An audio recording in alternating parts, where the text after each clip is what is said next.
hastasıyız dede.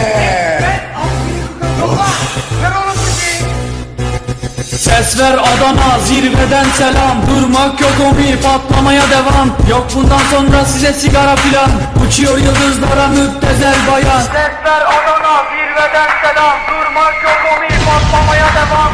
Yok bundan sonra size sigara filan. Uçuyor yıldızlara müptezel bayan. Harmanım, baba nerede çarşafım? Gördüğüm bu paketler benim dermanım. Hoppa yavaşça açıldı fermanım. Sakın kaçma buraya gel la kezbanım. Adana çocuğu Avga şehrimin delisi. Olay büyük kardeş mevzu kendisi. Plaka 01 korkumuz dinle. Yazmak için yine yuttun bence.